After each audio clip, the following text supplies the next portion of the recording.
sache que toutes les astuces que je vais partager avec toi dans cette vidéo, ce sont des astuces qui sont non négociables si tu veux vraiment rester positive et motivée sur le long terme. J'ai longtemps reçu des compliments sur ma façon de rester positive et motivée. C'est la raison pour laquelle dans cette vidéo, je vais t'expliquer quelles sont mes astuces qui me permettent de rester cette femme positive, cette femme motivée. Si tu es nouveau ici, bienvenue. Moi, c'est Angéline Patience, infirmière et entrepreneur. Ici, le but de cette chaîne, c'est de bâtir cette communauté de femmes à valeur ajoutée. Alors, si le contenu t'intéresse, abonne-toi. Si la vision t'intéresse, abonne-toi et bâtissons ensemble cette communauté de femmes à valeur ajoutée. Les hommes sont également la bienvenue.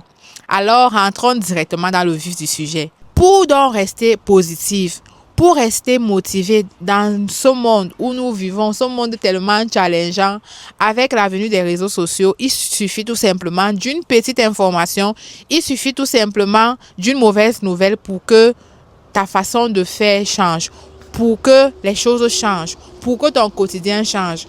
La toute première chose que j'ai appris à protéger ma paix. C'est-à-dire que moi, je fais très attention à tout ce que j'écoute. Tout ce que j'entends, je fais très attention. Sur les réseaux sociaux, je fais très attention. Je ne m'abonne pas sur n'importe qui. Vous allez voir, que ce soit sur YouTube, sur TikTok, sur Instagram, je m'abonne sur des pages des personnes qui m'apportent de la valeur. Je m'abonne sur des pages qui me font du bien. J'évite au maximum de me retrouver sur des pages qui font du Congo ça, c'est-à-dire qui parlent des autres, qui font du buzz, dont leur sujet principal, c'est de parler de la vie des autres. Je fais très attention. Je ne lis pas des contenus négatifs qui parlent des choses qui ne m'apportent rien. Je fais le maximum d'efforts de ne pas m'abonner sur des choses qui vont me retirer la paix. Donc, il y a des contenus sur lesquels, lorsque tu passes 3 secondes, ça peut nettement changer ton mindset. Ça peut nettement venir changer ta journée. Ça peut te faire passer la pire journée qui puisse exister. Donc, moi, j'ai appris à protéger ma paix sur les réseaux sociaux. La deuxième astuce qui me permet de rester positive et motivée, j'ai appris tout simplement à ne pas toucher mon téléphone le matin quand je me réveille. Parce que j'ai compris que parfois, ça t'amène à aller regarder les notifications, regarder tes mails le matin. Et ça, moi, j'ai appris à ne pas toucher mon téléphone le matin parce que je veux protéger ma paix.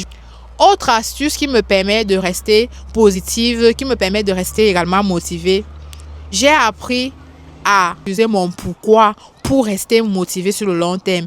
Parce que mon pourquoi est tellement fort que à chaque fois que j'y pense, j'ai toujours envie de me lever, de travailler. Parce que j'ai compris que s'il faut toujours avoir la motivation externe, parfois, celui que tu attends ou alors l'externe que tu attends pour qu'il te motive peut ne pas toujours être favorable ou propice pour t'aider à te motiver tous les jours. Donc, il faudrait que je sois moi-même ma motivation interne. Donc, c'est mon pourquoi fort qui est ma motivation parce que à chaque fois que j'y pense, je me lève.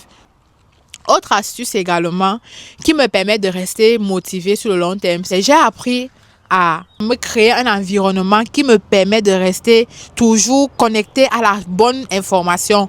C'est-à-dire que j'ai toujours les écouteurs où j'écoute des enseignements qui me nourrissent, qui me font du bien tous les jours. J'écoute des enseignements qui me nourrissent, qui m'apportent le maximum de valeur. Donc, peu importe. Parfois, quand je suis en train de faire de la cuisine, j'ai les écouteurs. Parfois, je suis en train de conduire, j'ai les écouteurs. Donc, j'ai appris à me créer un environnement qui me permet de rester toujours connecté à la bonne information, de rester toujours connecté à ce qui me fait grandir au quotidien. Et ça fait toute la différence. Autre astuce également qui me permet de rester positive et motivée, j'ai appris à protéger ma paix intérieure. Je sélectionne les gens avec lesquels je passe beaucoup de temps. D'ailleurs que je n'ai pas assez de temps pour gérer déjà mon quotidien. Donc, le peu de temps que j'ai, je le consacre aux personnes de qualité. Donc, une fois que je me rends compte que quelqu'un est présente dans ma vie et cette personne ne me fait pas du bien, cette personne me retire de l'énergie, cette personne est toxique pour ma vie, pour ma paix intérieure, je me retire tout simplement de cette relation. Le but n'est pas de détester la personne. Le but n'est pas de détester la personne. Non, je me retire tout simplement pour protéger ma paix. Autre chose aussi qui me permet de rester positive et motivée, c'est tout simplement que je sais la saison dans laquelle je suis. J'ai appris à identifier la saison dans laquelle je suis. Et c'est en fonction de ma saison actuelle que je fais certaines choses. Donc, mes actions et mes décisions sont en rapport avec la saison à laquelle je suis.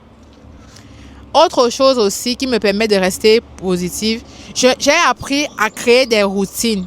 J'ai appris à me créer des routines rituelles que je fais à tous les jours. Par exemple, je sais que avant d'aller au lit, je dois ranger la maison, je dois nettoyer tout, que tout soit propre. Parce que quand je me réveille le matin, il ne faudrait pas que les odeurs liées aux assiettes sales m'empêchent de bien commencer ma journée. J'ai appris par exemple à dresser mon lit au réveil, à laisser les téléphones, comme j'ai dit tantôt, ne pas toucher le téléphone. J'ai appris à boire beaucoup d'eau. Autre chose aussi qui me permet de rester positive, de rester motivée malgré mes multiples tâches, malgré l'environnement dans lequel nous vivons, c'est tout simplement parce que j'ai appris à m'entourer des personnes positives. J'ai appris à sélectionner les gens avec lesquels je passe plus de temps. J'ai appris à m'entourer des personnes visionnaires, des personnes ambitieuses, des personnes audacieuses, des personnes disciplinées. J'ai appris à identifier les personnes de qualité. J'ai appris à identifier les personnes qui rêvent grand et qui sont prêts à payer le prix pour commencer petit. Ça là, ça fait toute la différence. Et ces personnes, certaines ne sont pas dans mon entourage. Certaines, j'ai créé un environnement virtuel, donc des personnes virtuelles. Une autre astuce également, j'ai appris à me dire que moi, je vais réussir. Moi, je me répète des paroles positives tous les jours. Déjà que j'ai appris à me dire que je ne suis pas n'importe qui. Je suis une femme de valeur. Je suis une femme à valeur ajoutée. J'ai appris à me dire des paroles positives tous les jours. Et je sais que je suis en train d'aller quelque part. J'ai appris à être gratifiante à toutes mes journées. À la fin, je m'assieds, je regarde comment était la journée. Et j'apprends à dire merci pour des petites choses que j'ai pu accomplir au quotidien. Et j'ai compris que quand tu prends la décision de cultiver la gratitude dans ta vie, ça fait toute la différence. Donc, j'ai appris à être gratifiante pour de petites choses. Le fait seulement de sortir, rentrer, je dis merci. Seigneur, merci. Je te dis merci, merci, merci, merci. Dis merci. Et j'ai aussi appris à me parler comme ma meilleure amie. Donc voilà un peu les petits tips, ces petites astuces que j'utilise au quotidien qui me permettent de rester positive et motivée. Donc voilà un peu ce que je souhaitais partager avec toi dans cette vidéo. Dis-moi dans les commentaires. Et toi, qu'est-ce que tu fais qui te permet de rester positif, qui te permet de rester motivé? Je serai aussi très ravie d'apprendre de toi. Et ensemble, bâtissons cette communauté de femmes à valeur ajoutée. On se dit à très bientôt. Prends soin de toi. Bye bye.